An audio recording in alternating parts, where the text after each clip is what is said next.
There's no place to escape to. This is the last podcast. On the left. Side stories. From your blade. That's when the cannibalism started.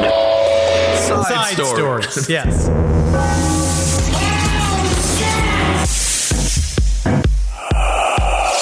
I actually feel surprisingly good. I don't know. I woke up on the right side of the bed today. I love to see you smile. Thank you.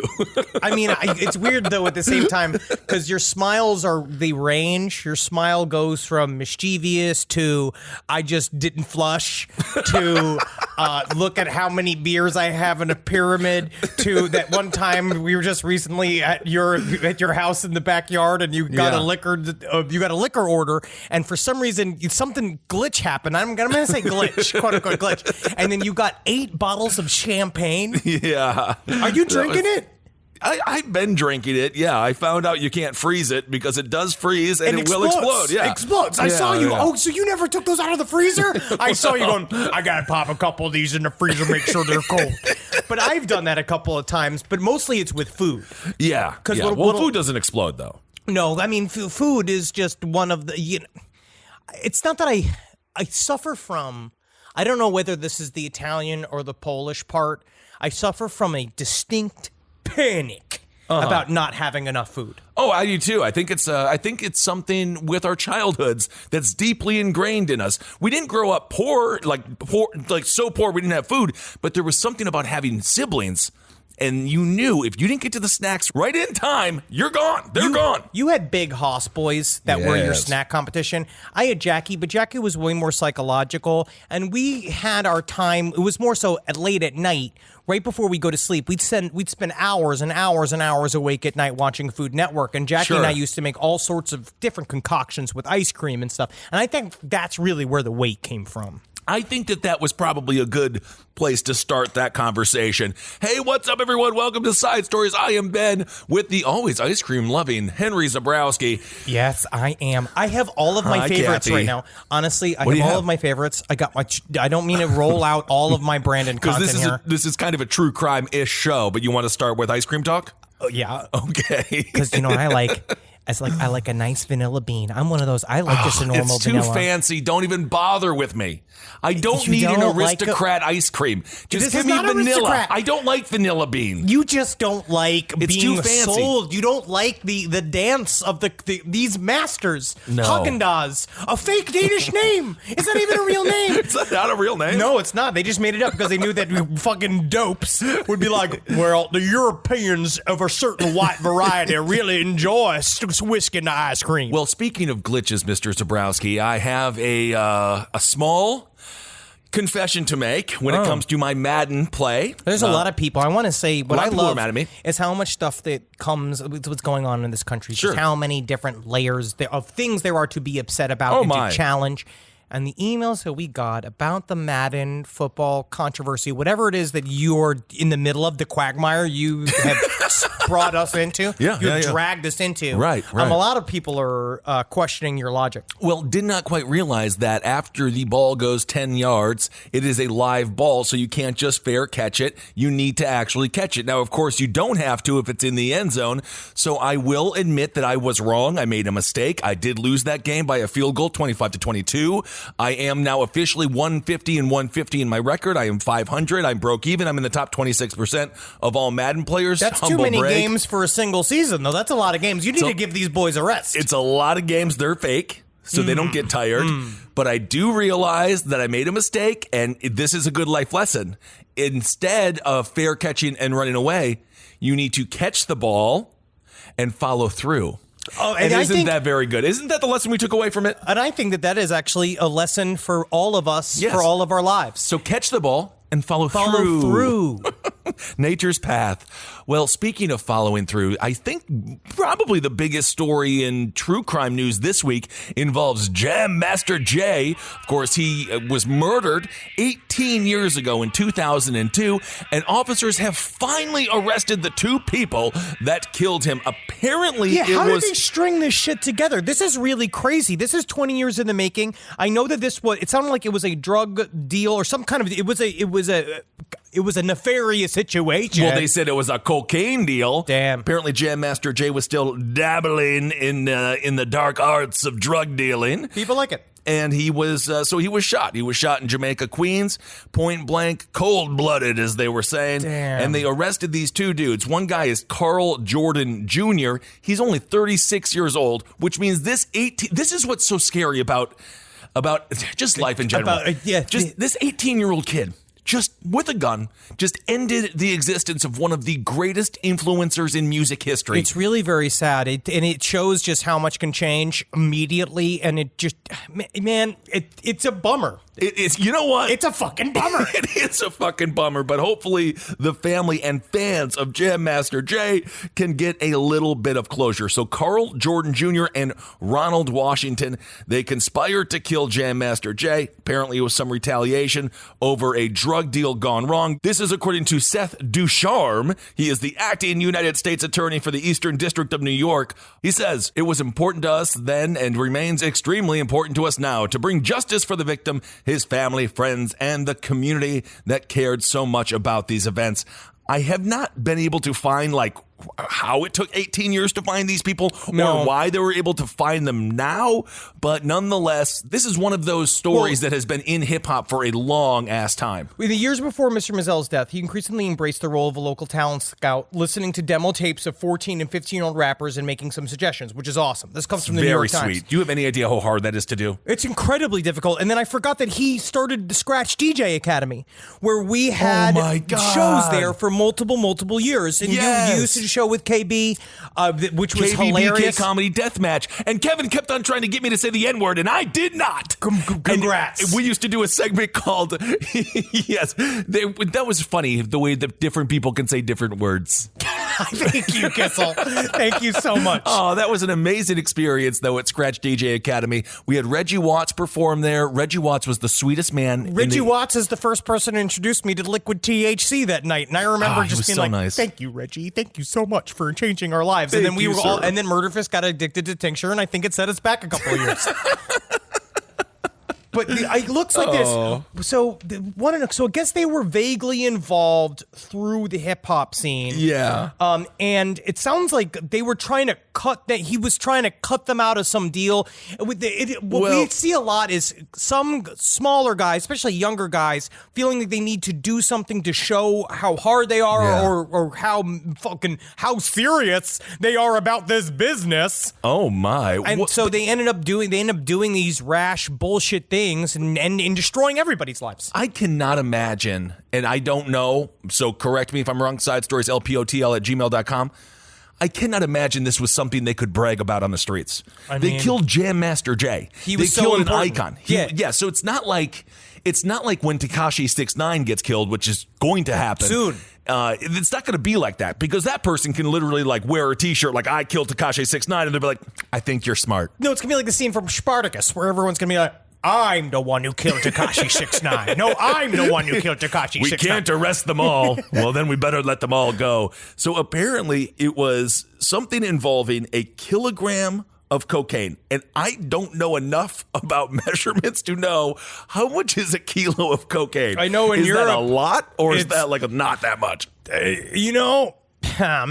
you know how I am with my kilos. You know how I'm always shifting in weight. I want to say it's I imagine the size of Wendy if she was more of a square. So it's dog. It's the dog size. That's how I transmute it in my mind. Okay, so it's a Wendy size, so about a 7-pound dog size of cocaine. Size is a kilo of cocaine. This is not gonna. Don't worry. Put this on incognito, so don't worry.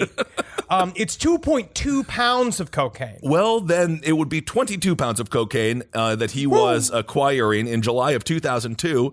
He acquired 10 kilograms of cocaine, which was intended to be distributed by Washington, Jordan, and others. But a dispute between Washington and a co-conspirator led Jam Master Jay to tell Washington he would be cut out of the transaction. And that's apparently what did him in inevitably. He is dealing 22 pounds of coke is like a lot of coke. It's a lot of cocaine. I think that this is before fentanyl, by the way, so it was safer. It was fun. Please be careful doing any kind of snortable. Don't do it, especially west of the Mississippi. I mean this. Don't do cocaine west of the Mississippi. They're cutting it with fentanyl. That's the truth. Is that it is not It's as just a bad. weird measure. It's just a strange west of the Mississippi. West of the Mississippi. I haven't heard anyone describe like locations in west of the Mississippi or north of the Mississippi or south of the Mississippi terms in a long time. I'm reading Secrets of Twin Peaks by Mark Frost, and there's a whole section by Lewis and Clark. So I think it's all of that. I'm in Lewis and Clark world. Oh my goodness. So Jordan, again, now he is only 36 years old. So this dude is still like a young man.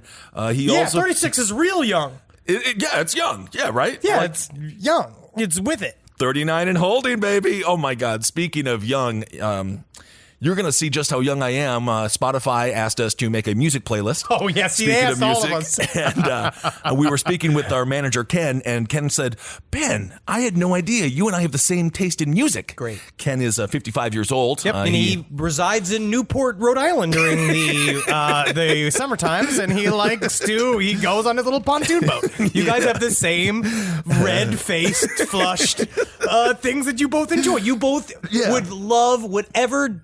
the truth is, and I'm not even mean this as an insult, you, Ken, and Joe Biden would all love the same concerts. Yes. You guys would all... Yes, we would. In the back of Biden's fucking Firebird. Honestly. That is cool. It's pretty sweet. Yes, that is cool.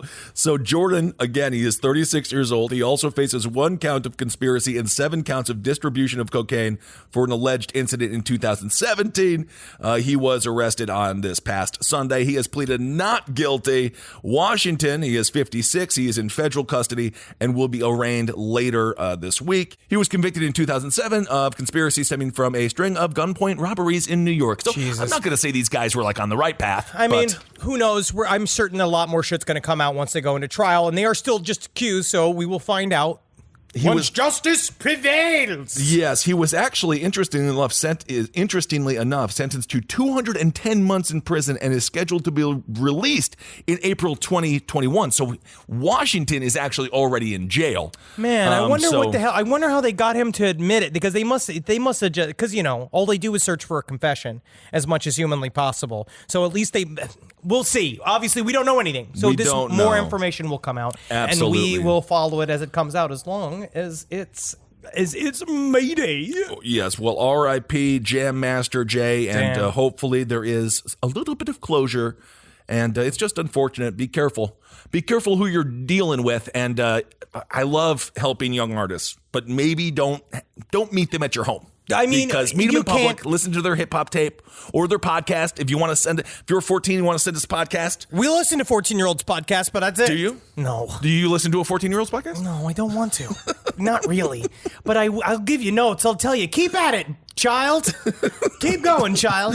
That's very good. I honestly think on some level, this is one of those stories where I would say you should legalize most drugs. I think most drugs should probably be legalized. But Absolutely. I don't know if we're mature enough to handle it. Well, we're definitely not heading down the path of legalization anytime soon. Nope. I don't know when it's going to happen. Here's a story of a man that probably, honestly... You know when you say when you're in the middle of vacation, you need like a vacation from your vacation? I say that every day. You know, like you're trying to take a vacation, you're like, I am just all of the planning and all of the hiking and all of the tourism. I need a vacation from my vacation. My vacation, yeah. But sometimes that vacation from your vacation could end up leaving you dead in a pipe. Wait, what? Man 32 dies after getting trapped inside pipe at Arizona Aquatic Center. Now, this is... Wait, is he Augustus Gloop? What the hell happened? I don't know if he was chasing chocolate. He might have been. How did he get stuck in a pipe? This comes from NBCNews.com by Janelle Griffith. A 32-year-old man died early Monday after he broke into an aquatic center in Arizona. Oh, my God. And became trapped in a support structure for a water slide. Okay. Now, a police officer patrolling area near the El Dorado Aquatic and Fitness Center in Scottsdale learned that what he believed to be faint calls for help. At about 12:20 a.m. He heard help. And about 15 minutes later, it was determined that the calls were coming from inside the aquatic center. They're coming from inside the aquatic center. Hold on a second. But you did preface this entire conversation with dies inside of a pipe. So what, this cop just didn't save this guy? Didn't grab him from the...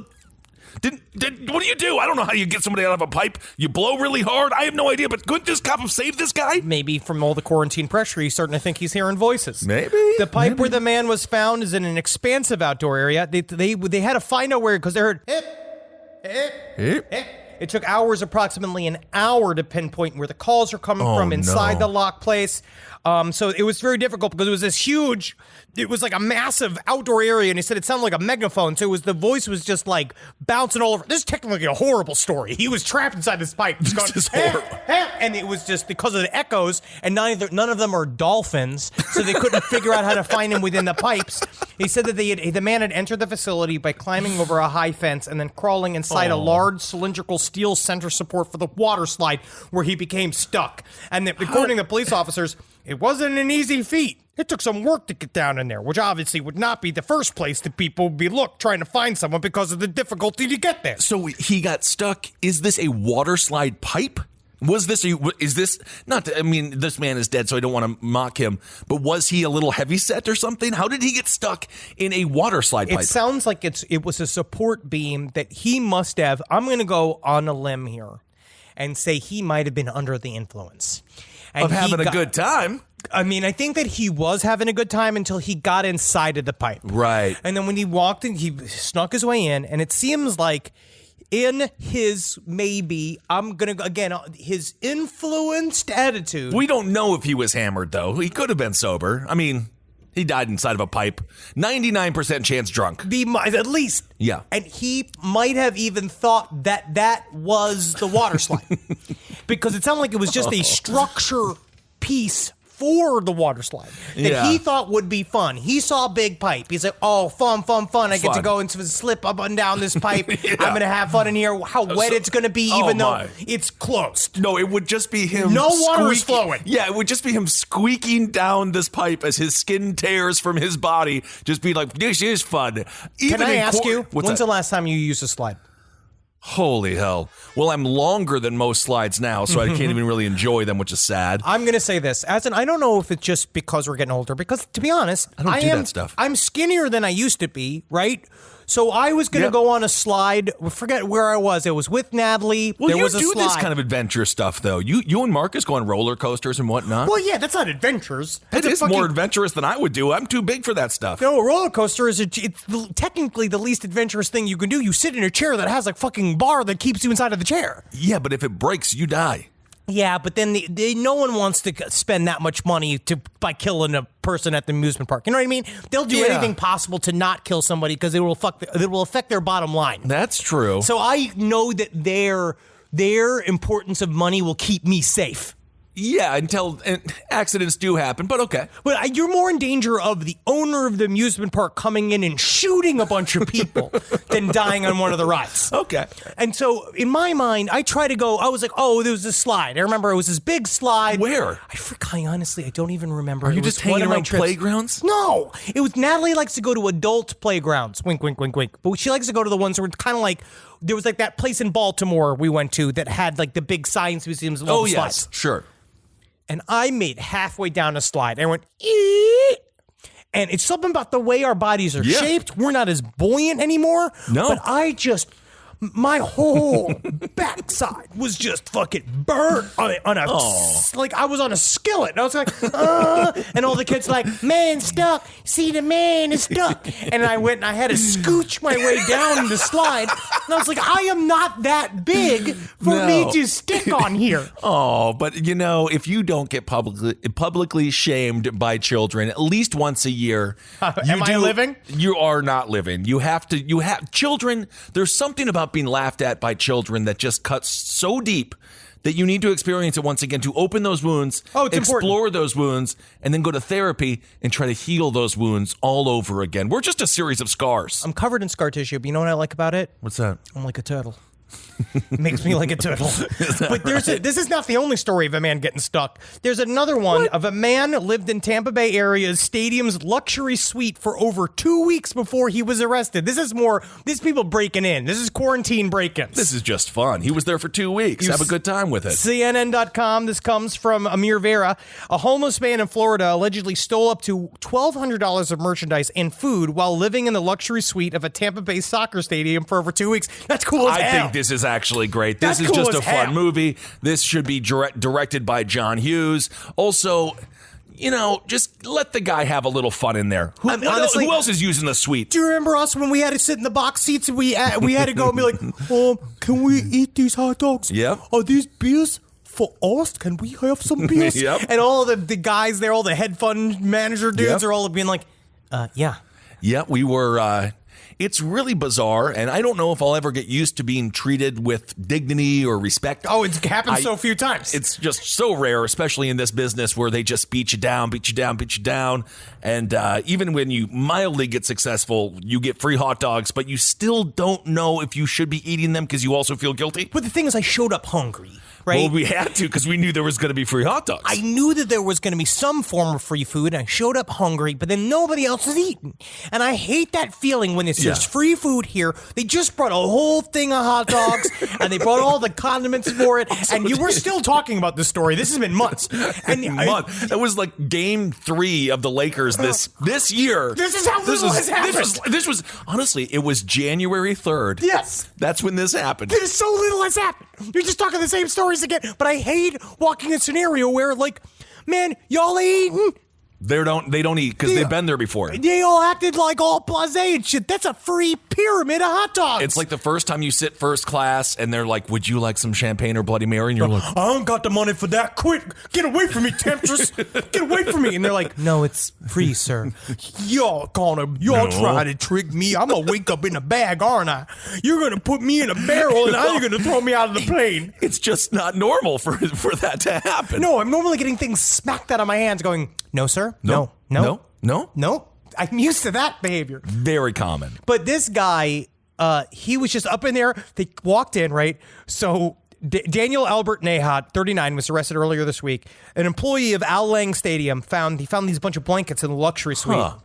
When they came in and they saw him, he was eating close to $200 worth of food all around him. This is fucking incredible. And he was living the dream. He was dressed from head to toe in merch that he had taken from the merch stores. I'm like, this is incredible. Honestly, this dude, you should be flipping this story and being like, he loves soccer. He should be the spokesman. He's the mascot now. I completely agree with that. I mean, he's got to test clean after a couple of weeks, but then you start putting him in front of camera. Other than the copious amounts of booze, which I would assume they have in those luxury suites, I don't think he could have been on that many drugs. Bring the drugs in. Maybe, but I think this guy might just be a good old-fashioned elky homeless person who figured it out. Man. And for 14 days, he needs a vacation from his vacation. Seriously. You know how much fun he must have had in there? Man, every day rooting for the teams aren't there, looking at all the pennants, getting a ball, because you know how much you get to go fucking take a ball. You get to play on a professional level soccer field. Even I have no interest in soccer, and even I would be overjoyed to like line up the shot and being like, and now for the penalty kick, comes Polish Sekirster, Henry Zibirski, and then just me going, yes, and then just not even making it, like kicking it, not making it to the fucking stop heckling in me in my fantasies. Oh, so what is the guy being charged with? Having too much fun? Is it illegal these days to have too much fun? I do believe that he would actually be served a higher sentence for, quote unquote, having too much fun. Neha was arrested on charges of 3rd-degree felony burglary and 1st-degree misdemeanor of resisting an officer without violence. So, yeah, because he was probably just been like, let me just finish the Philly cheesesteak. Yeah, let me finish the Philly cheesesteak, please, God, officer. And his bond is currently set at $5,150. Well, this guy doesn't seem like he's the most dangerous human being on the face of the planet. I don't know how he got into this luxury suite, but good for him. I hope he enjoyed those 2 weeks. Must have gotten a little bit lonely at times looking in the mirror, realizing, the life of a soccer star is not easy. Maybe he thought the soccer teams just stayed there overnight and he wanted to go have some friends. I wanted to meet Pele. Oh, Pele, I believe, is dead, but that's okay. The only soccer player I know. I know him and I know Bend It Like Beckham. Is his name Bend It? No, but I know that the movie with the Indian girl in it is the Bend It Like Beckham, and I think she can bend it like Beckham, but I don't know what bend it means. I think it's something to do with the ball and the ball can torque, curve. The curving of the ball. But did David Beckham invent that? I think he just invented being super handsome. He is very handsome. Soccer players are extremely handsome. It's the hardest Ronaldo, sport. Who's Ronaldo? He is this guy who looks like he's made of just like perfect. He's like a god body. He's like too handsome. So that I've heard girls say, "Oh, he's too pretty for me," and that's huge because you hear that a lot. Women always say that, and then they do mean that. They don't. They would make sweet love to them. They would drag their wops so fast back and forth over his body, he would look like a slip and slide. Oh, he kind of does look like a slip and slide. He's very wet all the time. That's different. That's effort. Well, Henry, obviously we're nemesis. We've been nemesis for a long time. Our whole lives. This man in Arkansas, I was debating making this guy hero of the week, but what he did is not heroic. It's just very, he wanted to win. And by golly, he did. So in Arkansas Farmer, he disguised himself as a woman to sneak into a cemetery. Really no idea why he had to disguise himself as a woman, because men are also allowed in cemeteries. Throwing off the scent. So he went into a cemetery and defaced the grave of his longtime nemesis with animal carcasses. Oh. You know how funny. Why did he dress up as a fucking lady? This we don't know. Excuse me, gravedigger. My name's Leslie. That's the woman version of Leslie. I can totally tell. And now don't even nary you mind this bowling bag filled with dead squirrels. That is an inside joke between me and my former lover. Nemesis? No way. Joseph Stroud. He's 78 years old, which, 78, I'm just so happy he's got the chutzpah to pull something like this off. After listening to the AARP sponsored interview of Howard Stern and Metallica, I will say that Metallica, them all being like, we have forgiven everyone, and we had to go, and we had a lot of apologies to do in the early 2000s, and they needed to. I think they may have needed to. They need to apologize to that bassist of theirs, because they were just overtly mean to him for no reason. He just was never Cliff Burton. You could never replace him. Cliff Burton died. And Metallica needs to realize that this person is not replacing Cliff. He's just... I'm not. Don't, Henry. Don't rock. Don't Metalhead cry on me. Do not No, Metalhead cry goes... That's fun. That's really dumb. But they said that I would like to think that by 78, fucking... Praise be to Allah that by the time I reached 78, can I let go of a shred of my bitterness? Then you die. Joseph Stroud, 78, was charged earlier this month with defacing objects of public respect, which apparently is AKA a grave. I don't know why they call it an object of public respect, but whatever. I guess they can fall to like the big boy statue in front of Bob's Big Boy. You can't go and draw a big cock or a pussy on that. I guess you can't, but at the same time, but then you're outing Big Boy. Yes, you are. So Fred McKinney, that was the name of Joseph's nemesis. The family of Fred, apparently they didn't think it was very funny. Why? They got all mad because they found a bunch of dead animals on the grave multiple times between May and July. Does it say what kind of animals? They don't have anything specific about the animals, but we know there were 16 dead animals found. So you got to assume these weren't pumas. These are like little muskrats, little squirrels. McKinney's granddaughter, Shannon Nobles, told the police she started finding the dead animals at the grave in late May.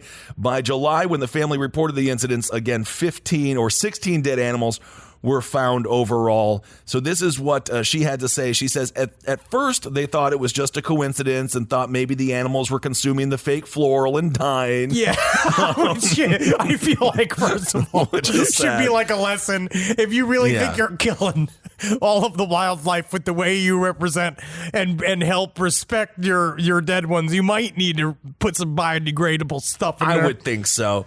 But then she goes on to say when they began finding more dead animals and arranged in what seems to be a middle finger made out of squirrels. Interesting. They realized it wasn't just a coincidence. Someone was placing the dead animals there purposely. So the family set up a camera and they were able to watch this dude. He had a teal windbreaker, a wig, and sunglasses. Just a lady enjoying a night on the town here in the cemetery. And the officers were like, okay, I think we know who this dude is. Hey, how you doing? Name is Leslie Jordan. So when the officers visited Stroud's home on August 6th, they found a bloodstained towel in his 2018 Dodge Journey. Oh, new car. It must be a lease. Yeah, it must be a lease. And that was the probable cause. Stroud was arrested and charged with defacing objects of public respect, Class B felony. He was later released. Nobles told the police that Stroud and her grandfather shared a land boundary for several years. It's very scary. Apparently, that's what they didn't like about each other. They were too close, and we know good fences make good neighbors. So apparently, they just had a land dispute going on this whole damn time. But Stroud won. I mean, so he lived. That's just what I'm saying. You lived, buddy. You won the fight. If your neighbor dies before you, you win. I know you want to leave dead animals out there, but you know what you could do? You could even make a big fuck you shrine in your own house. You don't have to go to the cemetery. You could go and you could just fucking tell him to go fuck yourself within your own property. Well, according to the daughter, Shannon, or the granddaughter rather, Shannon said Joseph and Fred never got along with each other, and there was even a lawsuit between them where she thought Joseph had lost. So Joe is probably still pissed about this lawsuit, and he found a way to get his revenge, and that involved dead animals on Fred McKinney's grave, and I think that he got back at him. I don't still know why he dressed as a woman, though. Oh, we just don't know why he dressed as a woman. I think that could just be his role. That's just what he does in life. He just might enjoy himself. I have no problem with that. I think that that's great. I only do naughty things when I'm Leslie. The rest of my life, I've lived by the code of law forced to me by this government. But Leslie flies free. You all need to have a second personality, don't you? Just don't have a say little this. fun. No, because Why? you know who else had one? Oh, Jodi Arias. And Ted Bundy. And John Wayne Gacy. And Jeffrey Dahmer. They all had because that's the thing. It becomes too compartmentalized. That's when you don't know what other Kissel's doing, that's when there's a problem. There is that movie, The Two Mr. Kissels, and I believe John Stamos is in it. What? Yeah, it's about these two guys who, I think they were brothers who got killed in Mr. Kissel, it's called? The Two Mr. Kissels. You don't know this? What? Yeah, there's a movie called The Two Mr. Kissels. I really don't know much about the story. I believe John Stamos is in it. Let me see what comes up when I do this. Yeah. What? Yeah. It's a very famous Lifetime movie. Rich brothers Robert and Andrew Kissel. I think that they seem to have everything. Beautiful wives who love them. Nope. Great jobs in a huge house. Technically, you are doing fine. But beneath the surface lies resentments and secrets that will eventually be their horrible undoing. This is 2008. How have I not heard of The Two Mr. Kissels? I don't know. It's made for television. Yes, it was a Lifetime movie. Didn't have enough to get to the distribution for a big full release. No, it might be did. the name of the film. Oh, it's a Lifetime film. I will That's say. That's what I'm saying. It's a Lifetime movie. What have you done? I've made us money, Haley. Money? That's yes. it? Yes. And to make money, you have to gamble. And to gamble, you have to take risks. You've turned us and into risk pariahs requires nerves for and guts. money. But you wouldn't know anything about that, Haley, because you have They're no your guts. family, Andrew. These are your children. Now, wow, who would you truly... If you were going to have someone play it like the life of Ben Kissel, the no towel story. Ben Kissel's no towels, no problems. I have too many towels. Good. I don't even know what to do with them. But the kitchen floor is mysteriously wet. Well, it doesn't. Yes, it is. Okay. Who would play like Ben Kissel, the no towels, no problem story? Who plays Ben Kissel truly? Who do you cast? I mean, I don't even know if it would Dolph Lundgren. Dolph is too old. I mean, but he'd represent your spirit. Yeah, I do love. He's a genius, you know. I heard. Yeah, he's like actually a mathematician. You know who I always, for some reason, the only one that always pops up is Asia Carrera is a member of Mensa. No kidding. Do you remember her? Yeah, from Wayne's World. Wasn't she in Wayne's World? That's Tia Carrera. Who's Asia Carrera? Asia Carrera was the pornography actress from the 90s, early 2000s. No kidding. She's very attractive. But she was a part of Mensa. But actually, maybe Tia Carrera was also a member of Mensa. I think I honestly think, no, I don't want to be... They're very smart. I'll just leave it at that. The two women are very smart. Yeah, they're very smart. I mean, I can't even imagine them at a Mensa meeting, just the amount of boners in the khaki pants as they walk by. And They never probably went to an in-person meeting. No. I think a lot of their stuff was done in writing. Yeah, I think so. But no, I don't know who I would have play me, but, maybe Who's that big Czech guy from basketball? from the Dallas Mavericks? Yeah. You want that guy to play me? What's his name? He looks like Tiny from House of a Thousand Corpses. I don't know his name. The guy He's very that good. Billy Crystal purchased in My Giant.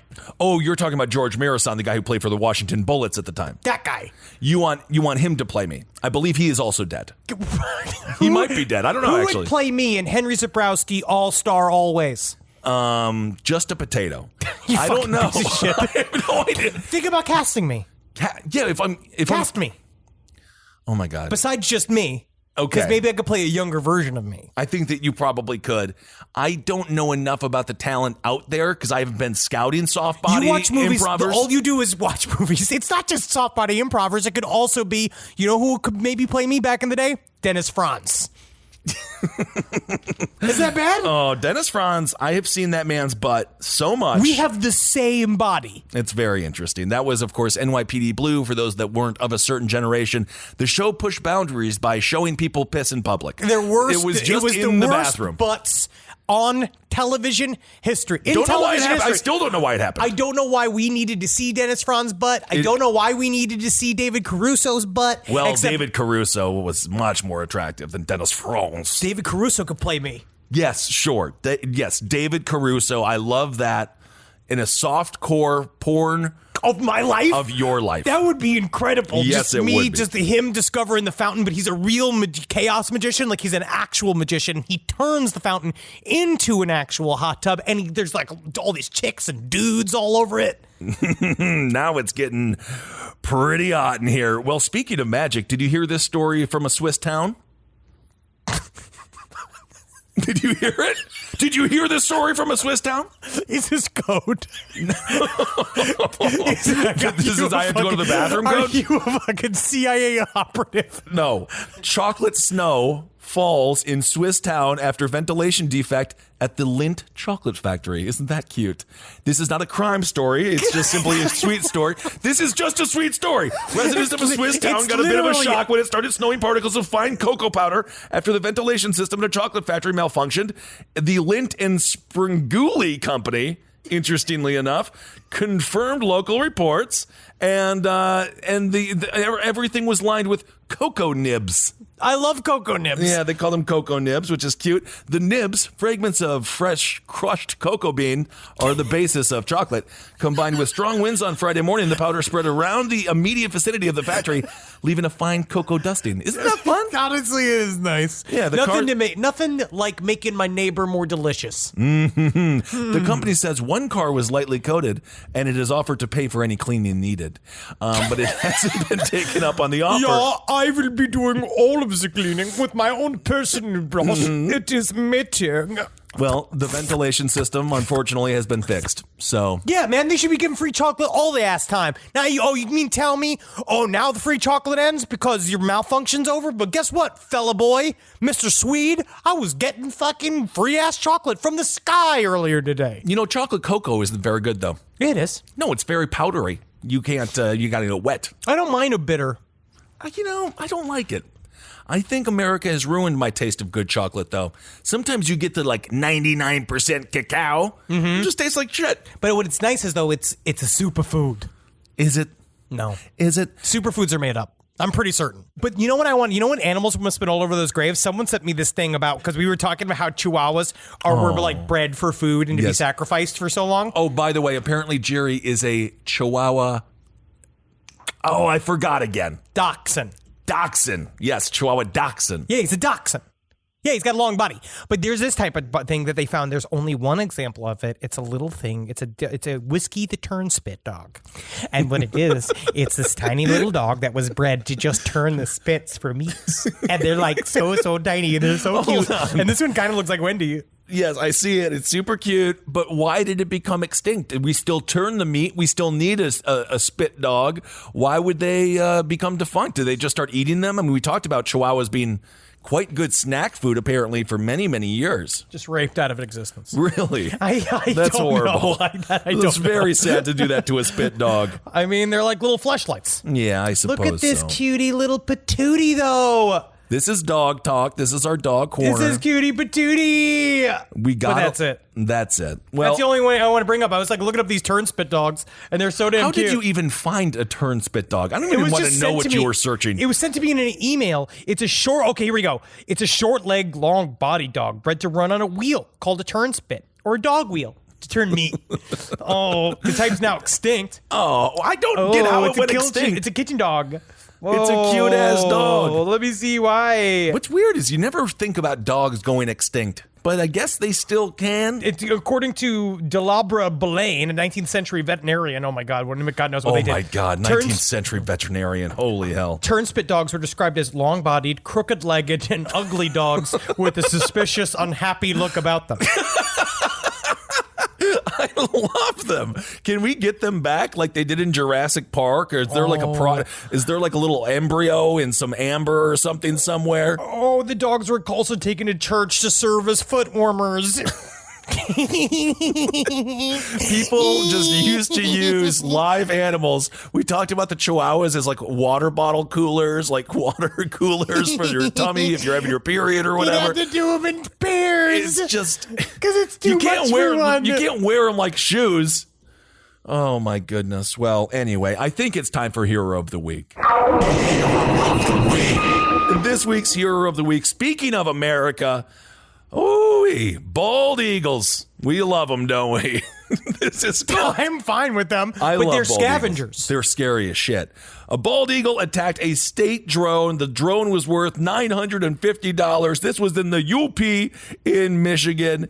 In what state officials describe in a tongue-in-cheek brazen attack, a bald eagle recently snatched a $950 drone belonging to the state of Michigan that was being flown to document shoreline erosion damage and, of course, monitor the damn citizens of the society. After a brief tussle, the bird ripped it off one of the propellers from the small spinning aircraft and then sent it to the bottom of the lake. And state workers are like, oh no, can't do that. This happened on July 21st, which is the day of my birthday. Oh. And I'm gonna name this bald eagle Buzzy. Oh, Buzzy. Buzzy the bald eagle. You are doing what all of us want to do when we see a drone up in the sky: tear it down and throw it into the bottom of an ocean. America. Oh, There it is. America. Apparently, the attack could have been a territorial squabble with the electronic foe. Oh, yeah, I didn't know what it was. And Or- so you mean to tell me it did like a preemptive attack? Like it was super, super aggressive and it just attacked a drone? Yeah, because it's an American hero. Yep. That's what we do. Or maybe the eagle was just hungry, but then it found out that he can't eat the robot. And that's Not a yet shame. anyway. And ironically, the name of the drone is Eagle, EGLE. It's a quality analyst and drone pilot Hunter King, and it was on its fourth mapping run of the day. And I'm just telling you this much: when you go into the eagle territory, get ready to get eagled, because Buzzy ain't messing around, and eagles will fuck you up. They are not like super nice. No, they are not nice. The pilot said the drone was about 7 minutes into its mapping flight when it noticed its satellite reception was getting weak. He pressed the, quote, go home recall button. The drone dutifully turned around, reacquiring a strong satellite feed. The agency then said King was watching his video screen as the drone beelined for home, but suddenly it began twirling furiously. When he looked up, the drone was gone, and the eagle was flying away. A nearby couple later confirmed they saw the eagle strike something, but were surprised to learn it was a drone. Both King and the couple said the eagle appeared uninjured as it flew from the scene of the crime. I don't think we need to call it a crime. I don't know if it's necessarily a crime. Nonetheless, I love this eagle. Good for you. Take these drones down, because God knows they're spying on our kids. You know that story about the dude who shot the drone down after he was monitoring his children bathing in the backyard. Remember that story? Nope. It was his neighbor's drone. He shot it down with a shotgun. The guy who shot it down got in trouble for vandalism. But the other guy had the drone monitoring his 14-year-old daughter sunbathing in the backyard. I don't think the drone's the problem. I think it's the neighbor trying to look at the other daughter, like, just bait You it. have to shoot the drone down, though. I'm so pro shooting drones down. Oh no, I think that it's interesting, but I think that it should be drone versus drone. I think that everyone should be allowed to have these military grade drones. I am just surprised, and this is satire, but I'm just amazed that we don't have a small drone army. If we can just get everyone I think out there that's everybody angry, should have a military drone. Every family. then we can target certain places in this country that might house people that are destroying us. Wow, very, very troubling. Very troubling. It's going to ruin everything. But now, let's read some viewer mails. First of all, I want to say thank you to all the responses from various people about how spermies are all different. Yes, thank you. I always love reading emails about sperm. Apparently, I was correct. You were vaguely About correct. one thing. Yep. Yeah. But it's true. If you do come once, you get all new sperms. And it just kind of random how it gets in there. So it really is a crapshoot on which one is going to make it to the egg. And my God, you just better pray it's the right one. You better pray. But here's the story. We're gonna beep the name of this man out, but I am gonna say it. Okay. This is a story about a Bigfoot hunter. Okay. That a listener spent some time with in an afternoon with his father.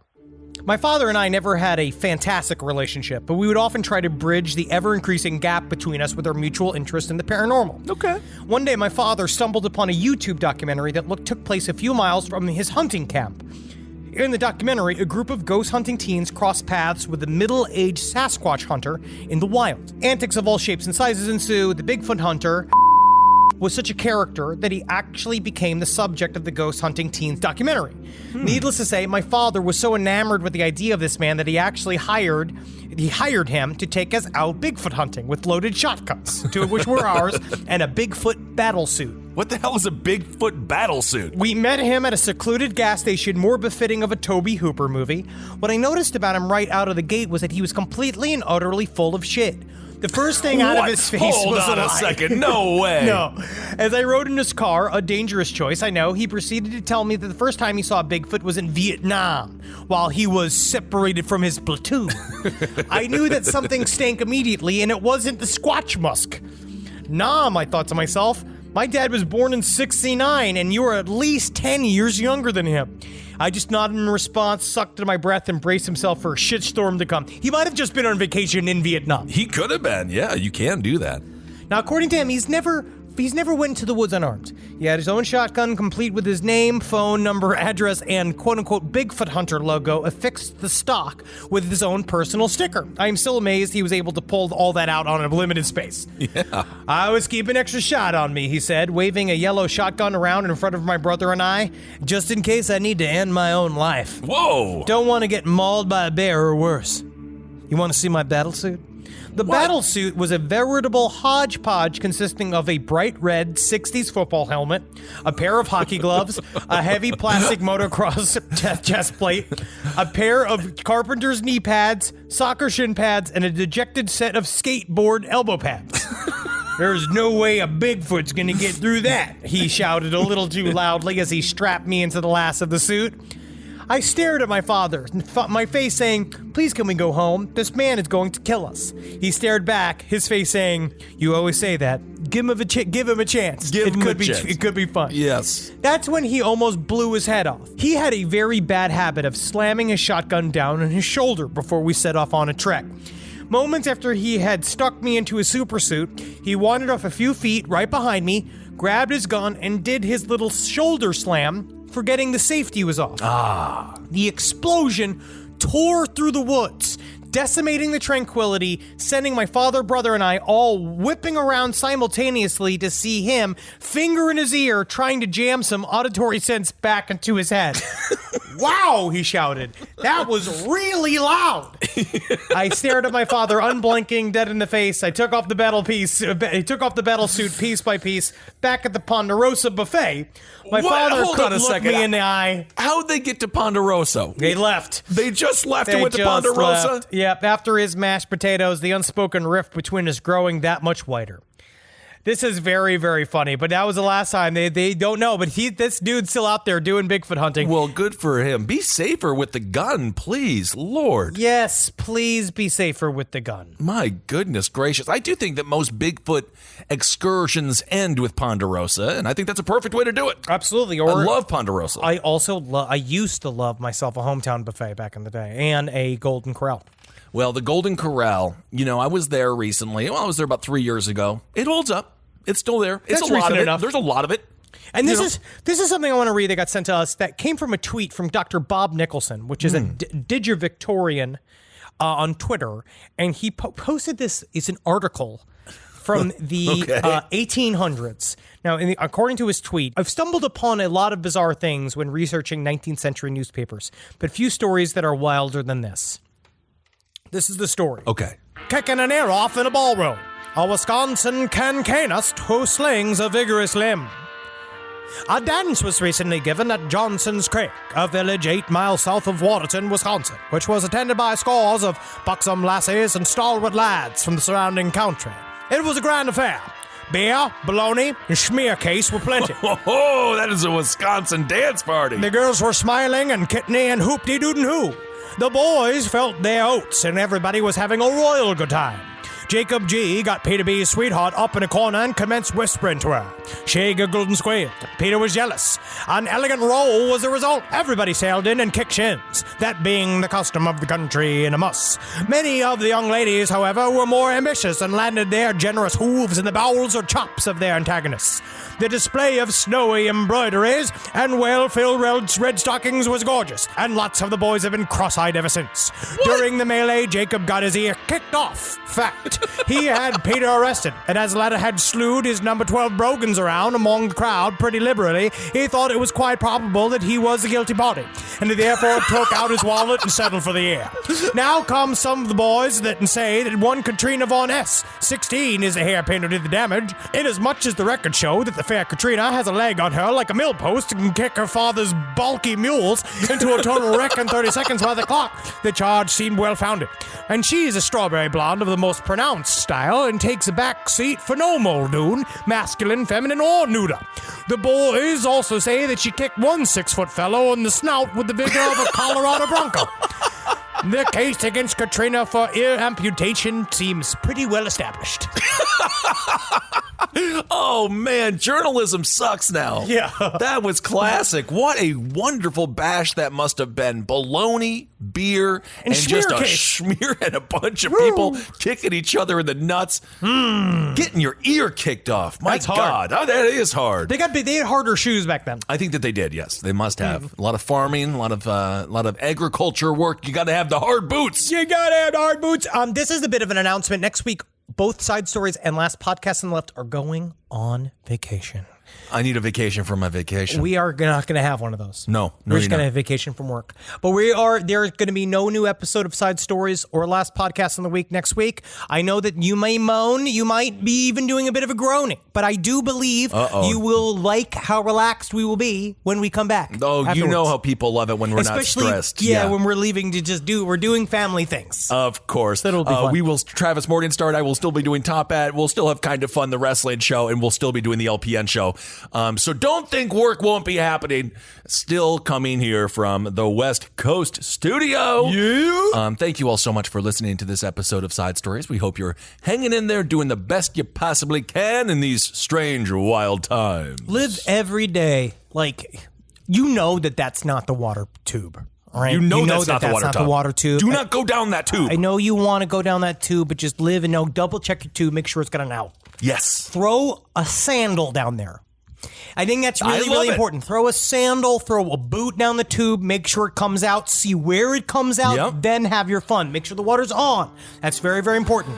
All Yes, right? indeed. You got to live. You got to laugh. You do. Laugh like you are a man that is just covered in soccer merch, surrounded by mustard.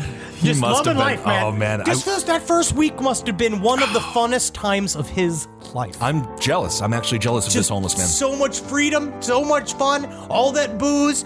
Whoo, man, so much fun. Wow. And you just gotta just live. Live, laugh. You gotta You gotta love. You do. You forgot it. You forgot one of the largest cliches in human history. That we've taken. Yeah.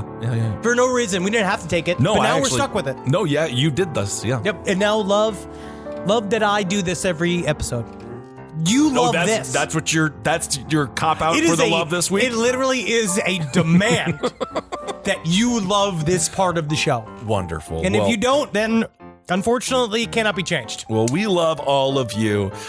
You can check us out on, of course, again, Top Hat, Kind of Fun, LPN Show, Last Podcast. You know all the shows here. Keep on supporting all the shows. Also, we got the merch. We have to mention Last the Podcast merch.com. Okay, so there you go, Have Ken. that. Now Ken won't yell at me. Ken, are you happy now, Ken? Are you hear happy it? now? Are you happy now? Also, I guess you can check out our Spotify. We got some music. They asked us, I don't know why they wanted our musical taste. But they want to know more about us. The listeners want to know more about us and what we do, and they're going to hear the 5 songs I listen to. They just, if you're looking for something that straight 39-year-old white males listen to, then you will find it on my playlist. It's a mix. It's a mix. All right, everyone, thank you so much for listening. Hail yourselves. Hail Satan. Magustalations. And me. Indeed, every day. This show is made possible by listeners like you. Thanks to our ad sponsors, you can support our shows by supporting them.